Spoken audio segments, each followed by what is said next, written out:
But across the hall, I caught Evan's gaze. His expression wasn't proud. It was worried. Heavy. As if he knew that by stepping into the light, I had made Rachel permanent, something the world would never let me take back. And maybe, he was right. The dinner had ended with applause still ringing in my ears. I had stood in the fire and spoken my truth, and the world hadn't burned me alive. But surviving was not the same as being safe. The next morning, emails began to flood my inbox. Your words last night were inspiring. Thank you for showing such courage. I hope you know how many students you've given strength to.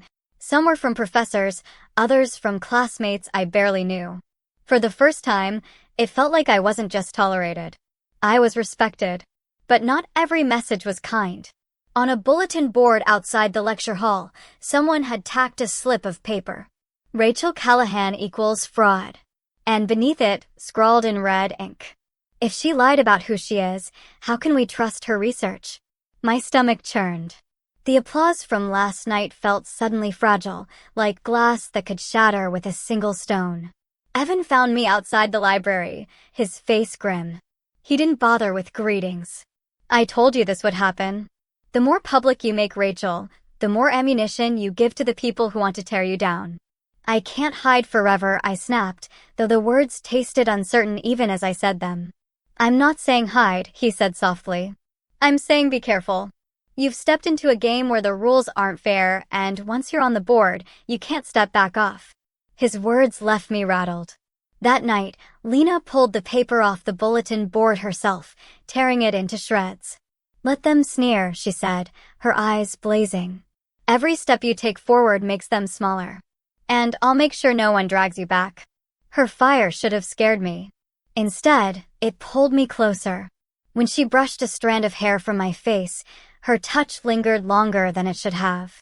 Rachel, she whispered, don't you see? You're not just surviving. You're changing things. And her voice broke slightly. I don't want to just watch from the sidelines anymore. My heart raced. Was this the moment? Was Lena finally crossing the invisible line she had danced around since the beginning? We were standing too close, the air charged between us. My breath caught as her hand brushed against mine, her eyes searching mine for permission. But before either of us could speak, voices echoed down the hallway, students approaching. The moment shattered. Lena stepped back quickly, masking her expression with her usual smirk. But I had seen it. I had felt it. And I knew this was no longer just about names, uniforms, or academic recognition. This was about love. About who I would let stand beside Rachel, not as protector, but as something more.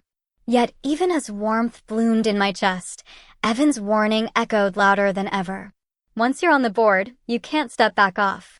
Had I just stepped into something beautiful, or something I could never escape? 2 weeks after the dinner, another envelope appeared in my campus mailbox. This one bore the seal of the Northeast Graduate Association, the regional consortium that hosted conferences for the brightest young scholars. I tore it open with trembling hands. Miss Callahan, we would be honored to have you present your work at our annual spring conference in New York City. You have been nominated by your department as an emerging voice in the humanities. My breath caught. This wasn't just recognition, it was exposure. A stage far bigger than Westford. An audience of scholars from across the country. And it wasn't Ryan they wanted. It was Rachel. When I showed Lena, she lit up like I'd just handed her the stars. Rachel, this is huge. New York. A national stage. Do you know what this means? They're not just accepting you, they're celebrating you. Her pride warmed me more than I wanted to admit. But beneath it, fear churned in my stomach. Because the higher Rachel rose, the further Ryan seemed to sink into the past. Evan found me later that night, waiting outside the library steps. His expression was grim. You're really doing it, he said quietly. You're stepping out of Westford and onto the national stage. Once you do this, Rachel isn't just a choice anymore. She's permanent. She's who the world will know you as. I swallowed hard. Is that so terrible? He looked at me, pain flickering in his eyes. Not if it's truly what you want. But Rachel, if you're not certain, if this is still Lena's game, not yours, you'll trap yourself in a life you can't undo. And I don't want to see you crushed by it. His words lingered long after he walked away. The department chair insisted on hosting a small dinner in my honor to celebrate the invitation. Professors, a few alumni, Lena, and, to my surprise, Evan all sat around the table. The air was thick with congratulations, but I could feel the tension crackling beneath it. Lena leaned close, whispering encouragement, her hand brushing mine under the table.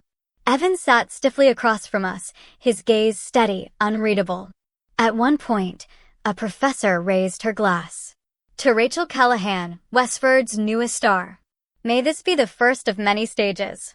The table erupted in applause. I smiled, but my heart thundered. Because every clap seemed to hammer home the same truth. Rachel wasn't just mine anymore. She was theirs. Later, Lena and I walked back through the quiet campus.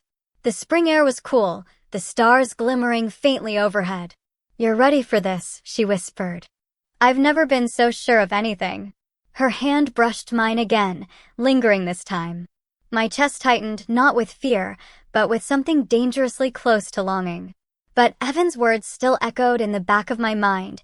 What if this isn't yours? What if you're living someone else's script? That night, I stood in front of my mirror again. The reflection was steady, composed, dressed in the uniform that had once been a prison and was now a banner. "Rachel Callahan," I whispered. Emerging voice in the humanities. The reflection didn't flinch, didn't question. She belonged. And yet, as I crawled into bed, one truth burned in my chest. Belonging came at a price. And I was only beginning to understand how high that price might be.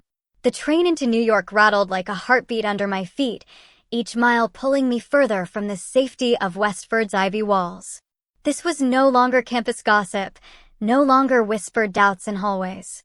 This was a national stage. For the first time, Rachel Callahan wasn't just a student. She was about to be a name in a program, a voice in a conference hall, a face under the scrutiny of strangers who owed me nothing. The city swallowed me whole the moment I stepped off the platform. Neon lights glared against glass towers, horns blared in endless chorus, crowds surged like tides. No one looked twice at me, and yet, the anonymity was its own test. Was I really Rachel here, or just someone playing dress-up in a city that didn't care who I was? Lena's hand brushing mine steadied me. "You'll do fine," she whispered, as though sensing the storm inside me. The city swallowed me whole the moment I stepped off the platform. Neon lights glared against glass towers, horns blared in endless chorus, crowds surged like tides. No one looked twice at me, and yet, the anonymity was its own test. Was I really Rachel here, or just someone playing dress-up in a city that didn't care who I was? Lena's hand brushing mine steadied me. "You'll do fine," she whispered, as though sensing the storm inside me. The hotel ballroom shimmered with chandeliers, the air thick with the murmur of scholars from across the country. My name appeared on the program booklet in bold letters. Rachel Callahan, Mysticism in Late Medieval Devotional Texts. Seeing it printed, nestled among names of people who had built careers in this field, stole my breath. When I took the podium, the microphone felt like a weight in my hands. But as I spoke, carefully at first, then with growing strength, I felt the old fear give way to something sharper. Confidence. Belonging. When the applause came, it wasn't polite. It was real. But during the Q&A, a voice from the back pierced the glow of approval. "Miss Callahan," a gray-haired scholar asked, "there are rumors, unfair, perhaps, that you weren't always." "Rachel, do you feel your personal history influences your academic work?" The room stilled. My heart seized. It was the Boston dinner all over again, but on a far bigger stage. I could lie. I could dodge. But something inside me knew that if I hesitated now, Rachel would never survive this city. So I lifted my chin. "My history is part of me," I said. "But it doesn't weaken my work, it strengthens it. Because scholarship, like identity, is about truth. And my truth is Rachel Callahan. That's the name on my work, and it's the name I'll carry forward." A beat of silence, then applause again. Stronger. Fiercer. I had claimed Rachel in Boston. Now I had claimed her in New York. Later, in the quiet of the hotel lounge, Evan found me. "You were brilliant," he admitted. "But do you see it now? Rachel isn't just your choice anymore. She's theirs. The world has claimed her. And once the world claims you, you don't get to put her away when you're tired. His words landed like stones in my chest. Because I knew he was right. That night, back in our room, Lena sat close beside me, her eyes softer than I'd ever seen them. "Rachel," she whispered, "you don't know how proud I am of you. You're not just surviving anymore. You're shining. And I can't keep pretending I don't feel it. Her voice faltered, then steadied. I care about you. More than I should. More than I meant to." My breath caught. The city roared outside our window, but in that moment, the world shrank to just the two of us. And for the first time, I wondered, maybe the price of Rachel wasn't just exposure. Maybe it was also love. The applause from New York still echoed in my memory, but louder than that were two voices, Lena's whispered confession and Evan's heavy warning. One promised warmth. The other promised caution. And I was trapped between them. The morning after her admission, Lena acted as though nothing had changed. She laughed over coffee, teased me about tripping on the subway steps, helped me fix the bow at my collar. But her touches lingered longer. Her gaze softened more often. And when we walked side by side, our hands brushed just a little too deliberately. It wasn't spoken, but it was there, the question of us. That evening, Evan cornered me in the hotel lobby, his voice low but urgent. "Rachel, I saw her last night. I saw the way she looks at you. And I need to ask, do you really know what she wants from you?" I bristled.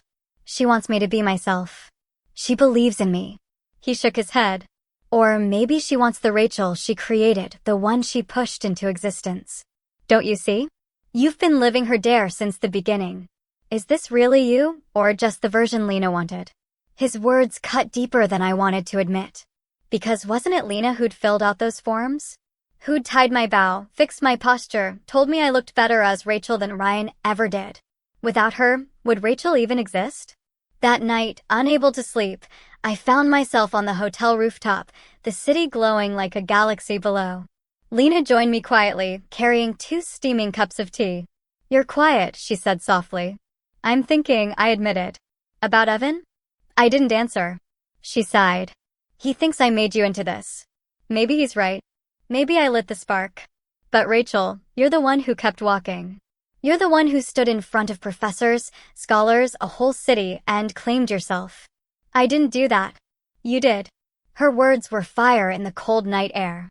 And then, almost trembling, she added, "And I love who you've become. I love you."